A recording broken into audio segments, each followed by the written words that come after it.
was a good start.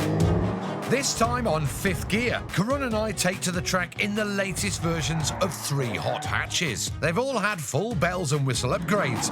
Oh, you fighter! But which will come out on top? Game on.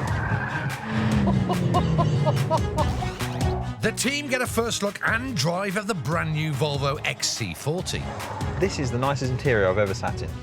Ever? Yes. Will it tempt those looking for a family SUV with a premium feel? Practicality. New dad Karun is testing a couple of the latest supercar 4-seaters to see whether they could also work as family cars. Let's see how much get up and go it's got. Jimmy DeVille goes back to the 80s to find out how Audi came up with the 4-wheel drive system that revolutionised performance driving. But I tell you what, it feels good. And is still used today. And if you're in the market for a hot hatch of your very own, but prefer a cheaper option, Vicky's taken a selection of second-hand favourites out for a spin. If you do buy this car, you are buying into hot hatch royalty.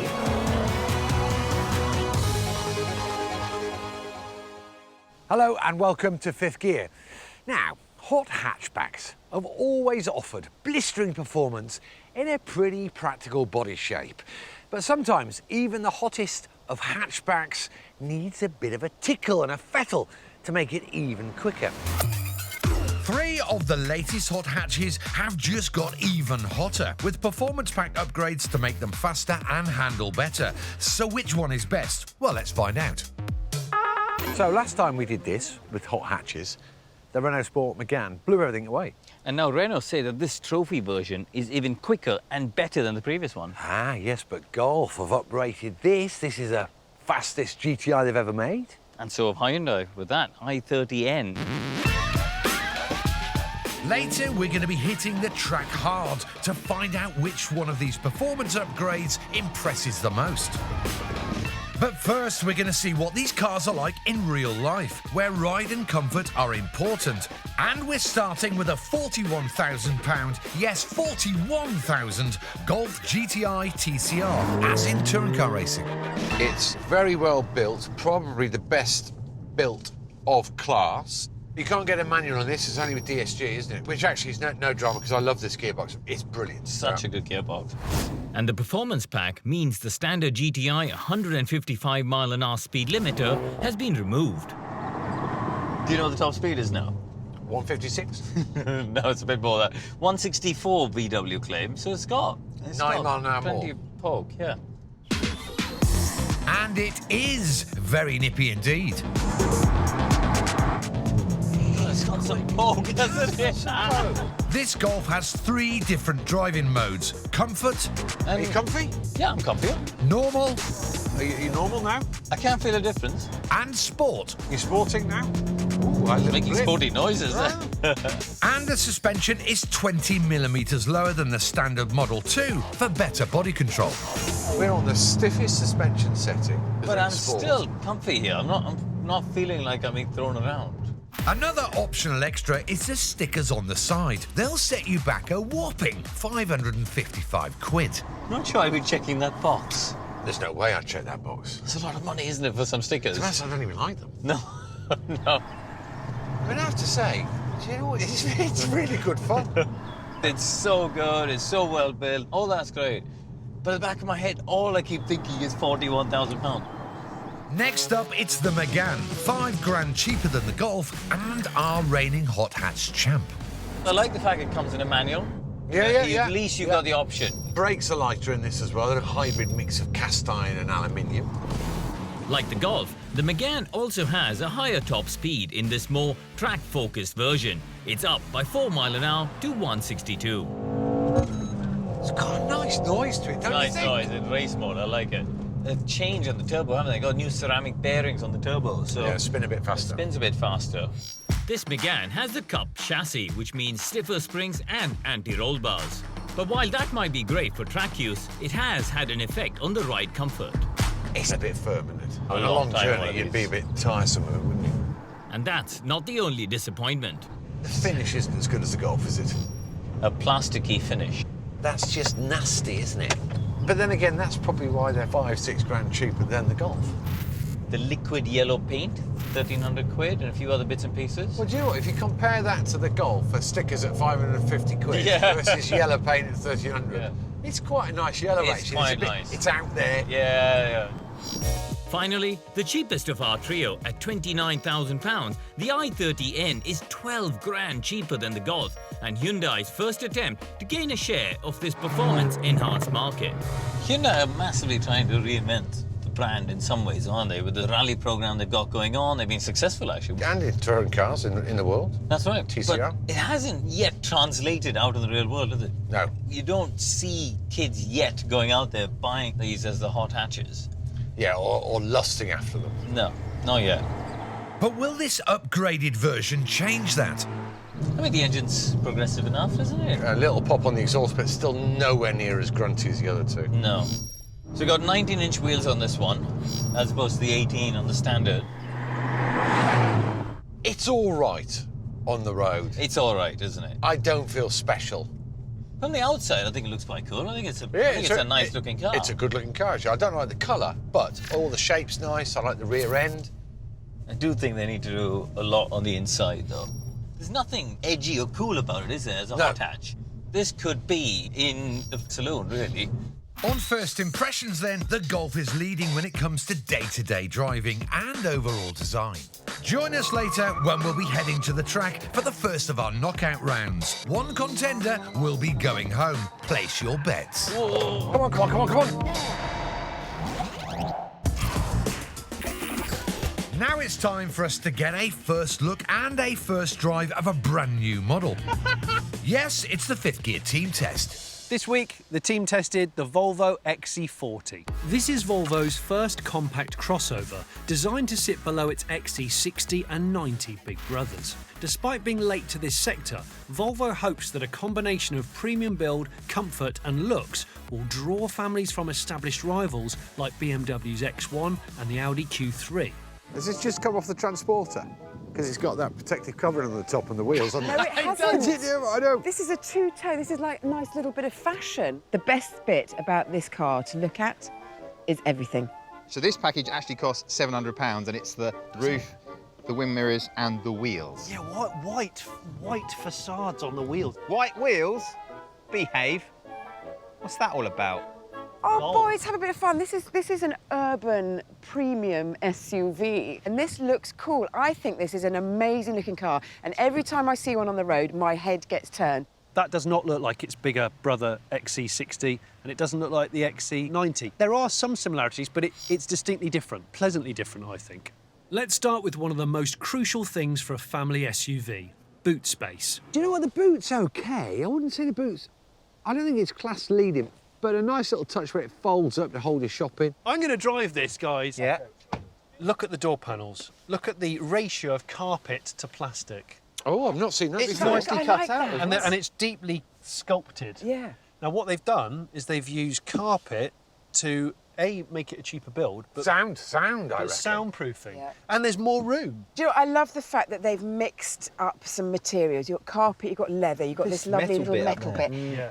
The roof is a little disappointing. It doesn't feel great. It feels like a pub carpet. It does. That But at looks least like it's, a- at least they've tried and they've made an effort. Look at these headrests. Sculpted, beautiful things. But are they to protect you in the event that you go forward? Because that looks like it's a That perfect is- imprint for that your is, head. Do you reckon? The infotainment side of the Volvo, you've got this lovely big digital screen. You've got the portrait style touchscreen, which we've seen a lot of in Teslas. I love the fact that it's upright. Most cars have theirs on a horizontal platform. Yeah. I just think this is super. And Volvo certainly hasn't lost their legendary sense of practicality. You go into the centre console and there's a proper, kitchen bin. And you can lift it out. And it's got a little... Oh, a little net! practicality. Why haven't we had, we've seen that many years ago. Simple idea, great. How are things in the back? Yeah. Great, do you we've know got a what? nice little net on the back. A net, she's everywhere. It's just a good place to be. Yeah. I reckon you could do a blindfold test and sit in half a dozen cars and you'd know immediately you were in a Volvo. Shall we strap up and go? Yeah. So, does this family runabout also feel refined enough on the move? So this bad boy's got a 2-litre petrol T4, one of my favourite engines, Johnny. This is the 8-speed auto. It's really smooth. The thing about it is, I think they've got the damping and they've got the sort of chassis just right, because you never buy a Volvo for a sort of hardcore chassis. No. And it's got a number of things on it, like the sunroof option, 360-degree camera. So some of the options are really useful, but they are options, so you've got to be careful. Volvo is a little bit stingy with stuff as standard. And one thing I noticed when I first got in it, and you guys might find it in the back, that your posture's really nice. That car on the drive was an absolute pleasure to be in. I'm going to be bold here. Go for it. For the Go price on. point of this car, Yeah. this is the nicest interior I've ever sat in.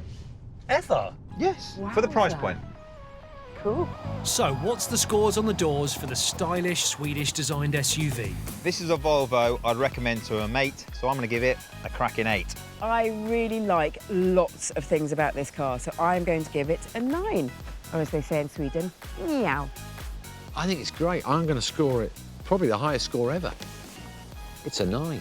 It's a great car, and it's a great all-round car, and I really like it, and that's why I'm going to give it this mark, an 8.5, which gives the Volvo XC40 a very impressive team test score of 34.5 out of 40. Bra gjort! That's well done in Swedish, in case you're wondering.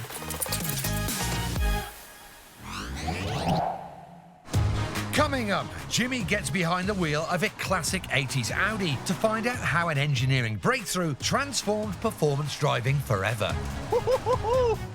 It feels good.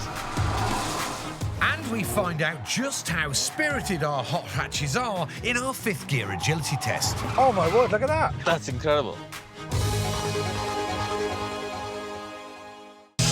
Today, engineering obsessive Jimmy DeVille is looking at a modern motoring icon to find out just what made it so special and changed our motoring world.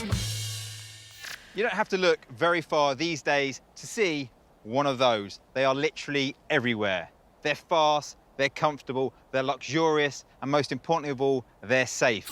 Yes, I'm talking about cars with four-wheel drive. This S3, for example, like most Audis and many other performance cars, puts down its considerable grunt through all 4 wheels. It improves safety, handling, and performance, and is a technological feature we all take completely for granted these days. But there was a time when a four-wheel drive, road-going car like this was unthinkable. Unthinkable because the engineering challenges were so great. Nobody could figure out how to get the power to all 4 wheels without creating so much extra weight that the performance and handling were ruined. Nobody, that is, until a group of Audi engineers in the 80s came up with this.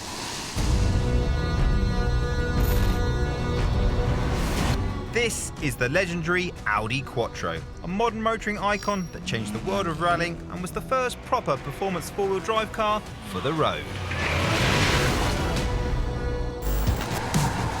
Obviously, this car has none of the modern-day creature comforts you'd expect of an Audi.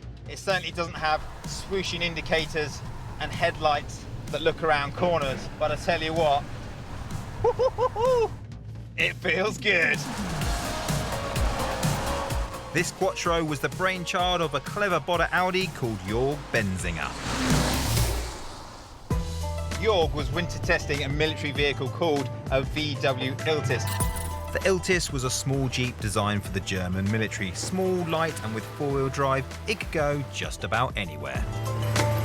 Its performance was completely untouchable. Jörg saw the future and realised that if he could come up with a compact, efficient, four-wheel drive system, it could offer previously unheard of capabilities and performance in a road car. It really did take a massive effort from Audi because they had to redesign almost the whole drivetrain. So how did the Audi team do it? Let me explain how Audi's innovation changed the modern performance car forever. Okay, this is a standard two-wheel drive, rear-wheel drive car. What you have is an engine, that's it there, which spins a gearbox, and out the back of that comes a prop shaft, which goes to a differential. This allows the power to go in 2 directions, left and right, to your rear wheels. They're both driven. And at the front, you then have 2 wheels that will do the turning, but aren't driven. The problem with two-wheel drive, as demonstrated here, is that it can be hard to put the power down effectively. Now, if you need more traction, what you need is four-wheel drive. The challenge for the Audi's engineers was how to get drive to the front wheels as well, without adding the weight of a cumbersome mechanical process. This is where the magic happened. And as an engineer, I can't help but be in awe of this. It looks simple, but it really is genius.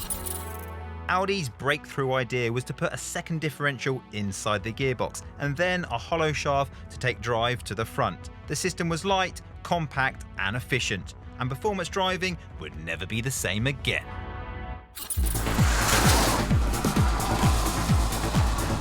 It took a few years to get this idea into production, but when it did, it changed the car world forever. When the rules changed to allow four-wheel drive cars to compete, the Audi Quattro dominated the ultra-competitive Group B rallies because it had more traction and performed better on loose surfaces and in wet and snowy conditions. Just 3 years after the Quattro was released, all World Rally Championship cars became four-wheel drive. So the next time you're driving your modern-day car and you're wafting around corners, not thinking about differentials or any of that, spare a thought for Jorg and his team at Audi for making your life much, much better.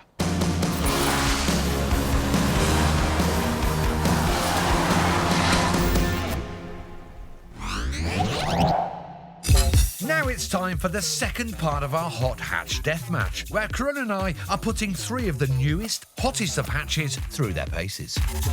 There's our reigning hot hatch champ, the Renault Megane, the enduring icon that is the Golf GTI, and the new kid on the block, the Hyundai i30N. Out on the road, the £41,000 Golf GTI TCR was our favourite, with a combination of good build quality, civilised road manners and interior comfort and refinement. Do you know what? It's really good fun. But while that's all well and good, these are hot hatches, and if they're not quick and exciting on the track, it's goodbye. We need to eliminate one car from this group. So how are we going to do that? Well, we're on the track now. Let's set up an agility course. Maybe a slalom, a roundabout, and a bit of braking as well. Let's see which one of these cars gets kicked out. Sounds ideal to me. Hold on. You've got little tiny legs. I've got long, svelte legs. I think we need to go off 20 paces. It's a surefire way to test suspension, body roll power and brakes. Chicken legs. I've lost count now. 20. We're going to drive each around 7 cones. You measuring? No. I am now. Before turning hard left and then doing a 180 back to the top of the straight. And then we're going to add another little dimension to it where we're going to maintain 70 miles an hour to this point and then see how quick the cars stop. Very good. So a good test of all things handling and stoppability. All right. While Jason's in charge of the driving, I'm looking after the all-important timings. And we're in the current favourite, the Golf first. I've got all the toys off, no stability, no traction, nothing. And we're in sport mode. You are. I've done it. Ready, go. Okay. 3, 2, 1, go. Ooh, bit of wheel spin.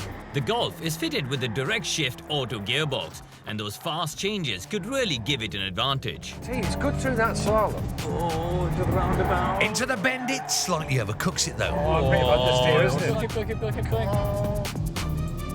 Oh, you fighter. Back on the straight, I need to get it up to 70. 69, 70. And then it's time to hit the brakes. Hard. That was good. 22.4. So I put a marker out. Yeah. So, with a stop position marked and a runtime of 22.4 seconds, let's see what the Renault Sport Megane Trophy can do. Just make the tyres warm. Right then, JP. I am selecting the race. Megane, race mode. Race mode improves acceleration response, so that should help with the get up and go. Okay, stopwatch ready? 3, 2, 1, go. Oh, that's a good start. Immediately, this feels much quicker off the mark. I think it's going to be rotation on it. The Megane has 4-wheel steering, making it more agile. What? It's got great so turning. good. I mean, look at that, rotate. This is going to be way quicker. Now we're back on the straight, I need to get it up to 70. 70. For the brake test. Oh, my word, look at that. That's incredible. What was the time? 21.4. That's a full second quicker. You can feel than it the straight Golf. away. Yeah, it was so much better. Much better chassis.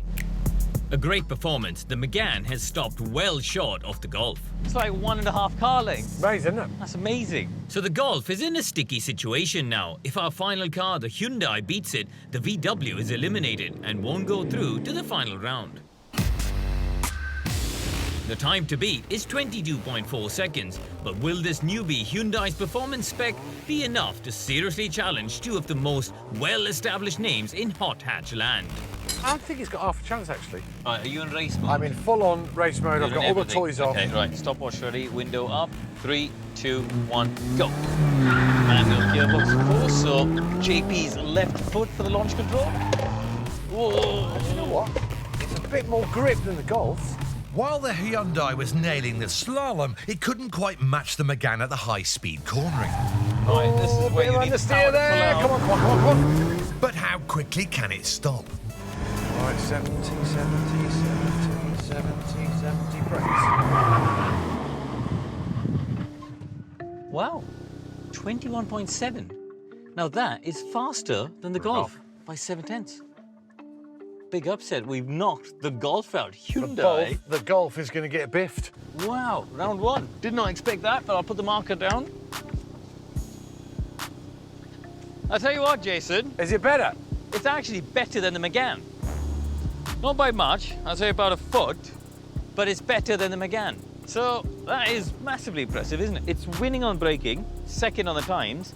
Golf is third and third. See you later, Golf. See you later, Golf.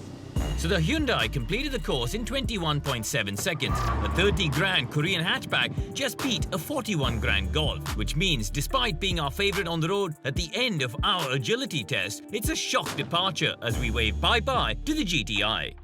Join us later as this little underdog takes on the mighty Megane. Ooh, he got a little bit sideways there. In a final race to the finish, there can only be one winner. Coming up, new dad Karun tries to find out if there really is such a thing as a 4-door family supercar. And now it's stuck. This is not going very well, is it? And it's Vicky's turn behind the wheel of some iconic hot hatches as she looks at some of the best second-handers on the market. This is a good car. A really good car.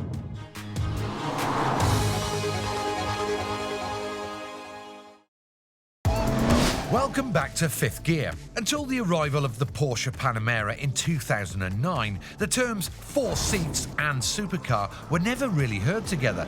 But since then, this market has continued to grow. But can you really get 4 doors, comfort, practical space and supercar performance all from one car? Former Formula One racer Karun recently became a dad for the first time. Hello. So who better to find out if 2 new models can fulfill the dream of being fast and practical? This is the latest Porsche Panamera, which, in this top-of-the-range Turbo S e-hybrid form, costs 138 grand. It has 4 doors and a boot, but also kicks out an eye-watering 686 horsepower, gets to 62 miles an hour in 3.4 seconds, and tops out at 192 mph. And this is the Mercedes AMG GT63, which also has 4 doors and a boot. It costs £120,000 and only has 585 horsepower. However, it can still match the Panamera's 0 to 62 time and has a fractionally higher top speed of 193 miles an hour. The stats are unbelievable. If you look at how big and heavy these cars are, the fact that their 0 to 60 times are under 4 seconds is absolutely amazing. I'm starting with the Porsche, and the first thing I have to consider these days before a family trip out is boot space. But as a first-time dad, let's have a real-life test, I thought. Let's see if we can get the stroller in there. It stopped. I'm confused by this. And now it's stuck. This is not going very well, is it? The boot in the Panamera only allowed me to put the stroller in one direction, and it was a bit of a squeeze. Not the most promising start with the boot. Once the pushchair is in, there isn't much room for anything else. I'll try another family car essential. How easy is it to get the child seat in? Despite these enormous optional screens, I can still get the car seat in at the right angle with enough clearance, which is actually really quite good. With that in place, how has it affected space for a front seat passenger? Even with the baby seat at the back, I'm actually really impressed with the amount of knee room I've got. So there's just about enough room for the pushchair, baby and a front seat passenger. But I want to find out if it can be quick and comfortable for a family. When Porsche first introduced the Panamera back in 2009, it created quite a stir. All of a sudden, you had this stretched out 911, sleek, low-slung, racy, but actually with all the practicality of a daily use car. The hybrid system means I can cruise in silence, ideal for keeping my little man asleep in the back. But the combination of a 136 horsepower electric motor and a 550 horsepower 4-litre V8 twin turbo means it still has epic performance. So I can still have fun when out and about on my own. Now apparently, I can drive 32 miles on just the pure electric power alone. I've got to say, I'm pretty impressed with how the power delivery works. There's no sudden jerky burst of power or anything like that. It's all very manageable and quite sedate actually. The electric system on this car weighs 300 kilos. It's basically like carrying 4 other fully grown adults in the car. Whether that's eco-friendly or not is a whole other conversation. Inside the cabin, it is truly a Porsche. The dashboard layout is fantastic. I really like the way the dials are set up. It's not all good news though. Something as simple as changing the direction of the air vents is a pain, and the less distractions I have with family on board, the better. Sometimes it's just easier to leave things simple. When cruising along, the Porsche can help you out. This car is jam-packed full of driving assist. At speeds below 37 miles an hour, it has a traffic jam assist. The car can track the road markings and other vehicles and will steer itself. As I head out of town onto the motorway, I think it's time to go to Sport Plus and see how much get up and go it's got. This Turbo S version costs £50,000 more than the e-hybrid Panamera. That's a lot of money. And are you really going to use all of that extra power on the roads? Probably not. Lastly, it's time to check out the parking on this bad boy. As a new parent, I'm often popping to the shop for emergency packets of nappies. But this car is over 5 meters long and nearly 2 meters wide, so I'm not sure if it'll fit in the spot outside your local co-op. It is literally white line to white line.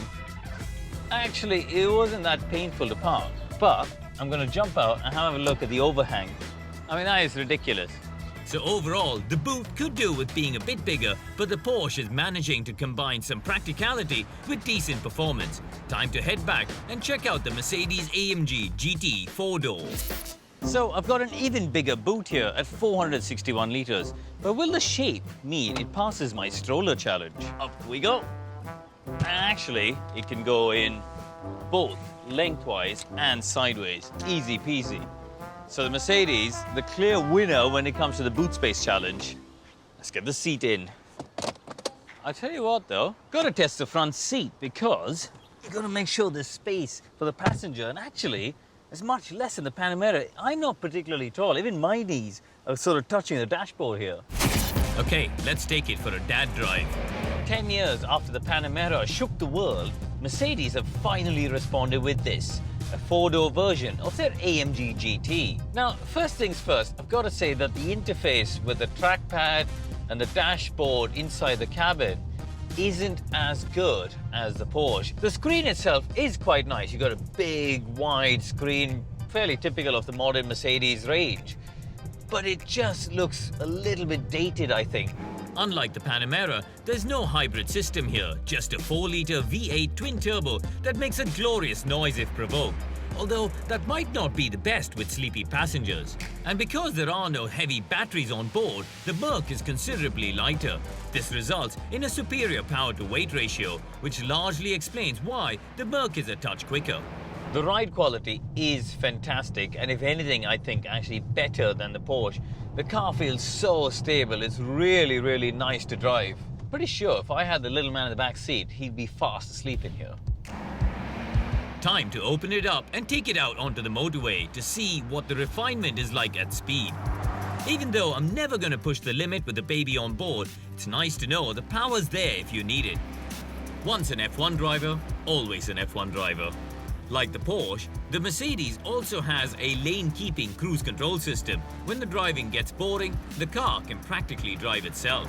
And it's doing a fantastic job of staying between the two white lines. I'm just taking over at 70 miles an hour. It is drinking a fair amount of juice though, I think, because it's sitting at just under 3,000 RPM, which isn't, with a big 4-litre engine, that's gonna suck up some fuel. The seats also have a system that moves the bolsters in as you go around a bend. Let's see if it works. Oh, there it goes again. In the left-hander. It is actually quite a smart system, which works quite well.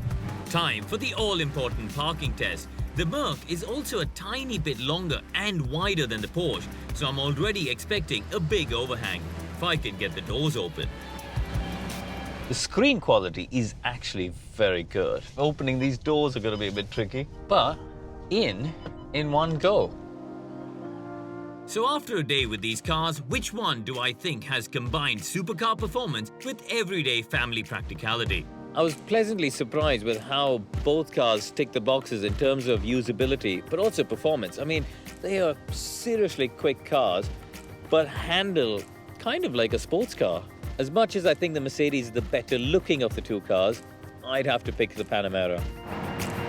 While the AMG GT 4-door offered a good blend of daily use perks and blistering performance, I think the Panamera with a hybrid system and better interior space managed the best compromise of being a supercar and a family car.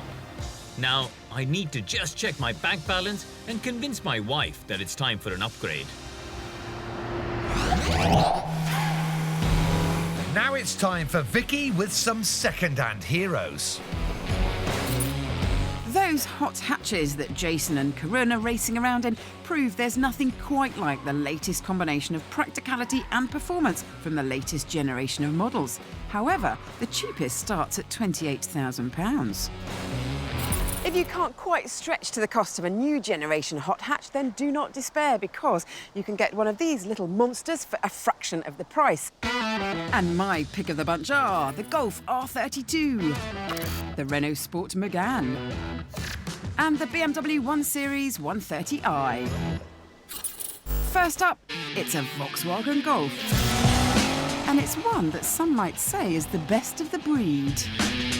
And not even a GTI. This is one of the fastest, most powerful Golfs ever produced. The R32 has a 3.2-litre V6 hidden beneath its redesigned bonnet. It'll do 62 miles an hour in 6 seconds and go on to 155.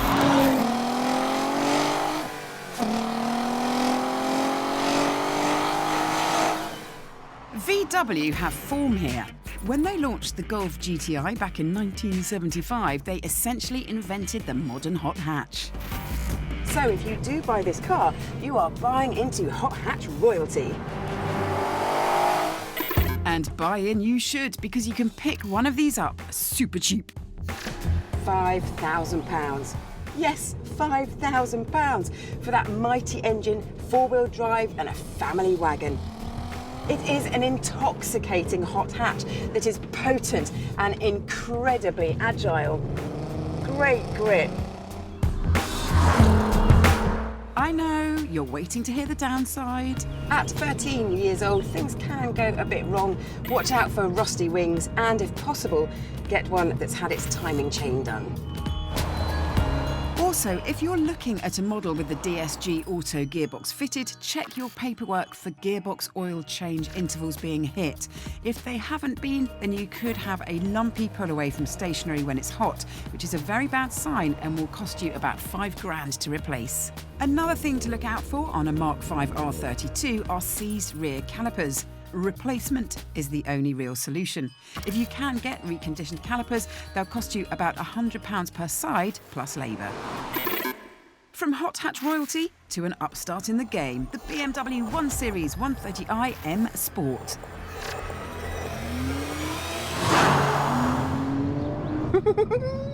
We know that BMW make hot M cars, but sadly not on our budget. So perhaps this is the next best thing. BMW's M Sport range offers a way to enjoy some of the sports trim found on their full-fat M cars, but at a much more affordable price.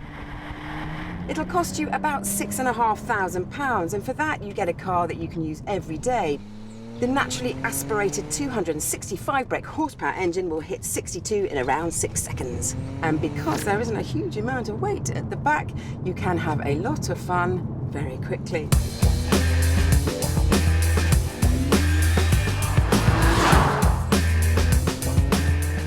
And should you run out of talent, BMW's multi-layered traction control system is there to help you out. At low speed, the gear changes can be a little bit clunky, but the overwhelming thing is how dull the cockpit is. There's no thrills and certainly no spills in here. So forget about this interior and just enjoy the chassis, the engine. Because this is a good car, a really good car.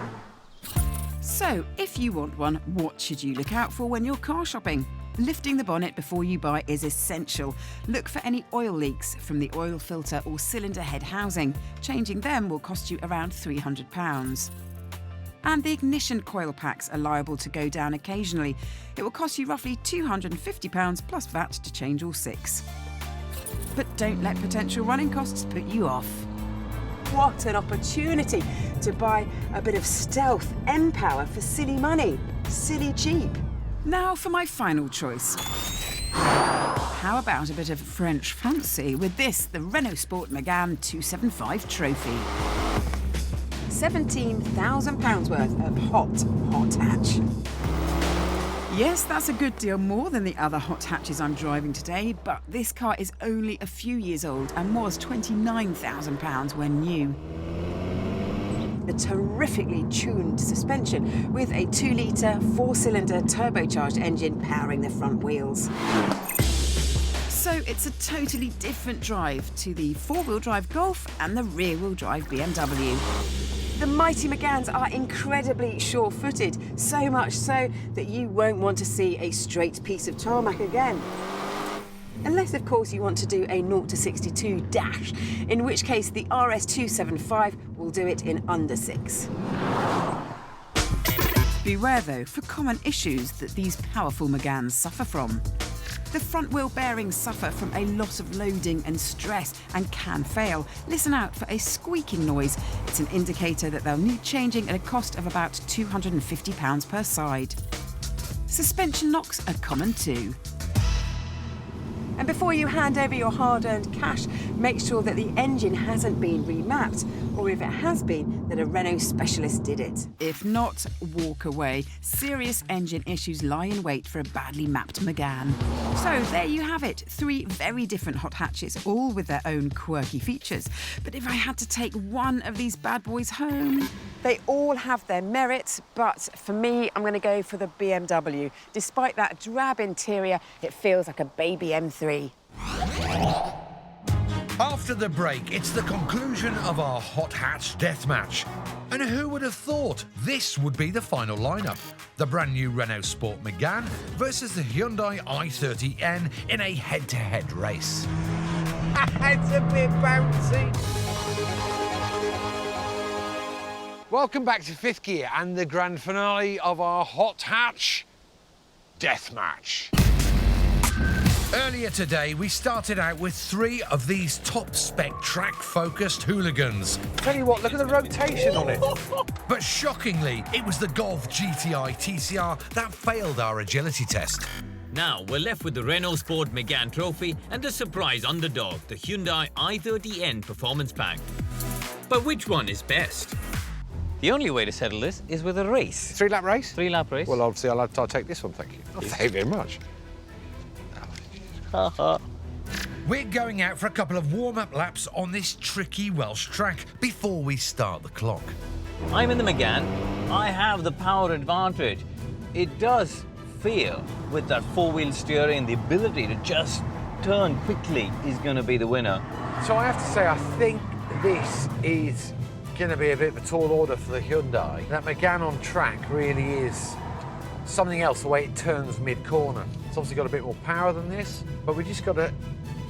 We're not going to be defeatist, but we'll have to be on our A game.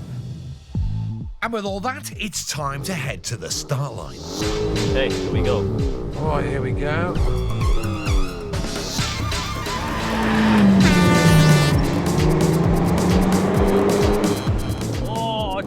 It's been off the line. All that wheel spin on the Megane has seen me leave Karun for dust. JP's miles ahead into the first corner. Okay, here we go now. Game on. He's not going to be happy. I need to be able to hold him off around turn 1. Gotta get the thing in. It's a bit bouncy. Oh my God, I can just pivot around these corners.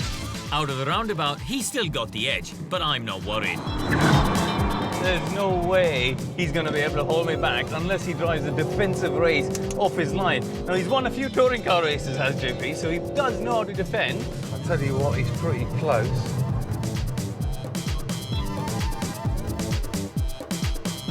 Through the chicane. Ooh, he got a little bit sideways there.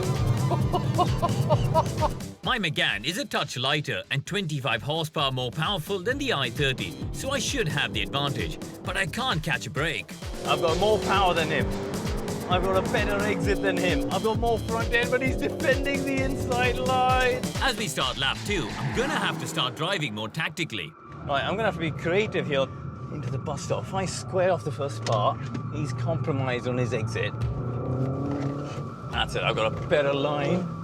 Right, get a good exit, JP. The Megane is better off the corners, so I better watch out. Oh yeah, here we go. Here's the front end of this Renault. No chance. Yeah, fighter. Into the chicane. Now he's taken me. I'm not entirely sure I'll be able to catch that Megane. It's just too damn quick. You can just see how that car rotates. I'm understeering. Look, he's up. Yeah, he's got no chance now. But as we enter the final lap, I'm refusing to give up. Come on, JP. Right, the final lap. Just got to be neat and tidy through here. Don't overcook it. And my four-wheel steering and top-notch handling makes light work of these high-speed bends.